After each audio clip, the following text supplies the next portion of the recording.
আচ্ছা আমরা আজকে একটা বাক্য শিখবো যে তুমি এত দেরি করে এলে কেন? তুমি এত দেরি করে এলে কেন? এই বাক্যটার ইংরেজি অনুবাদটা কে বলতে পারবে? দেখে আমি শুরু থেকে জিজ্ঞাসা করি, please.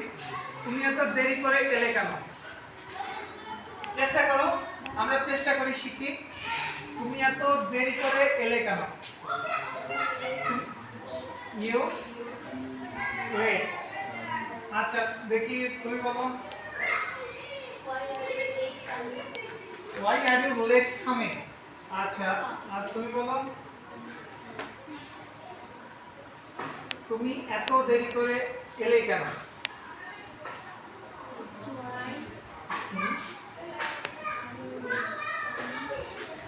Why are you late coming? দেখো হচ্ছে মানে মোটামুটি ইমপ্রুভমেন্ট হয়েছে। হ্যাঁ তুমি বলো। তুমি এত দেরি করে এলে কেন? Why are you late in coming? Why are you late in coming? আচ্ছা তুমি বলো।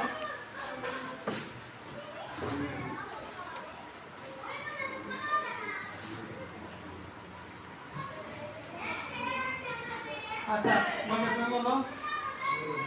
Why are you late coming or late? আচ্ছা দেখ এই যে মানে প্রায় হয়ে যায় তারপরে আবার ই হয়ে যায়। দেখ আমরা একটু শিখে নিই। তুমি এত দেরি করে এলে কেন? আগে যে প্রশ্ন করা হচ্ছে তাহলে ডাব্লিউএস কোশ্চেনটাকে বসাবো। দেখো বসো সবাই বসো। আগে ডাব্লিউএস কোশ্চেন বসাবো। এটা সবাই বুঝতে পেরেছো যে ওয়াই এটা হবে নাকি?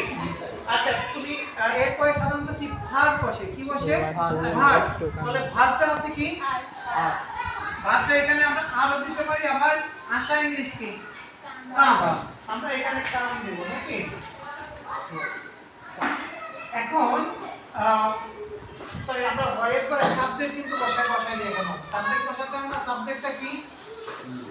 সাবজেক্টটা হচ্ছে তুমি। এখানে আমরা বলেছি কি তুমি এত দেরি করে এলে কেন? তার মানে আমরা ইউ লিখব। একটু ফাঁকা দিয়ে দিয়েছি কারণ আছে হয় ইউ। আচ্ছা আশা ইংলিশ কি? কাম। এখানে লিখলাম সে কাম। কিন্তু অতীত বোঝানোর জন্য মানে অতীতের কাজ বোঝানোর জন্য আমাদের ডিড অক্সিলারি ভার্বটা আনতে হয় এবং সেটা সাবজেক্টের আগে। প্রশ্ন করার ক্ষেত্রে সাবজেক্টের আগে বসে, ঠিক আছে? তাহলে why did you come? এত দেরি। এত দেরি হচ্ছে so late. Very good. এত দেরি হচ্ছে কি? so late. ঠিক আছে? so late. L A T E। তাহলে এটার ইংরেজি হবে why did you come so late? ঠিক আছে? তোমরা কিন্তু কাছাকাছি চলে গিয়েছিলাম। হ্যাঁ, why did you come so late? অথবা আমরা এভাবে বলতে পারি why are you so late? why